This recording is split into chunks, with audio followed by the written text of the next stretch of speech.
News number 8 Junagadh જિલ્લાના કેશોદ તાલુકાના પીપળીધાર માધવ ગૌશાળામાં ગાય માતાને લાડુ ખવડાવવામાં આવ્યા હતા।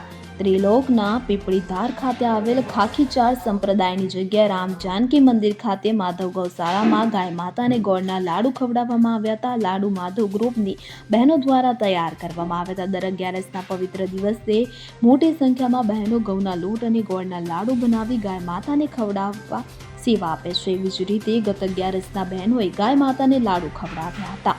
માધવ ગૌશાળામાં આશરે 45 જેટલી ગૌ માતાનો નિભાવ થઈ રહ્યો છે। ત્યારે આ ગૌશાળાના નિભાવ માટે મોટી સંખ્યામાં દાતાઓ તરફથી આર્થિક યોગદાન મળે છે અને વાર તહેવારે ગૌ માતાને લાડુ ખવડાવવામાં આવે છે। આ ગૌશાળામાં આવનારા તારીખ 10 ગુરુવારને રોજ ગુરુ પૂર્ણિમાનો તહેવાર હોય કે તેની ઉજવણીના ભાગરૂપે 1200 કરતાં વધુ ભાવિકો આ પવિત્ર જગ્યા પર ભોજન પ્રસાદનો લાભ લઈ ધન્યતા અનુભવશે। મારું નામ સુરેશભાઈ કુંભાણી, પીપળીધાર માધવ ગૌશાળા અને રામ જાનકી મંદિર, પંચપીપળેશ્વર મહાદેવ મંદિર। અહીંયા દર વાર તહેવારે ગાયોને ઘઉંનો લોટ, ગોળ, તેલના લાડુ બનાવી અને વાર તહેવારે બહેનો દ્વારા ગાયોને અર્પણ કરવામાં આવે છે।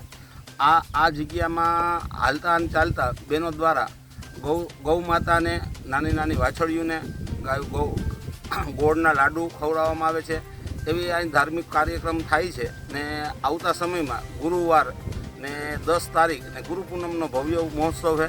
તો આ ધર્મપ્રેમી જનતાને કેશોદની કે ગુરુ પૂનમના દિવસે પ્રસાદ લેવા આવે, પ્રસાદનો સમય સાંજના 6 થી રાતના 10 સુધીનો રહેશે। તો મારી એવી વિનંતી છે કે તમામ ધર્મપ્રેમી જનતા આ ગુરુ પૂનમનો લાભ લેવા આવી શકે। આ ગૌશાળા જે છે એમાં કેટલી ગાયો છે અને કઈ રીતનું આયોજન થાય છે? એમના જે ઘાસચારાને લઈને આજે તમે લાડુ ખવડાવો તો કઈ રીતનું આયોજન હોય છે? આ લાડુનું આયોજન એવું હોય છે કે આ બહેનો દ્વારા દર 11ને દિવસે ગાયોને કોઈ ભેટ આપી હોય, કોઈએ સ્વૈચ્છિક આપ્યું હોય, કોઈએ ખુશીથી અનુદાન આપ્યું હોય ને એનાથી આયોજન થાય। 40 થી 45 નાની મોટી ગાયો છે ને અહીંયા ઘાસચારા માટે તો કેશોદમાંથી જ નાની મોટી પેઢી દ્વારા એની બાપુજીની તિથિ હોય અથવા કોઈ બર્થડે હોય તો તે દિવસે લીલું ઘાસની રિક્ષા એ લોકો મોકલતા હોય છે। હા, સંખ્યા કેટલી છે આયોજન કરો છો એમાં? ગુરુ પૂનમમાં દર વર્ષે 1200 થી 1500 માણસનું આયોજન હોય છે। પ્રસાદ લેવામાં ભક્તો પીપળીના, મોવાણાના, ચાંદીગઢના અને કેશોદના દર ગુરુ પૂનમે અહીંયા આવતા હોય છે।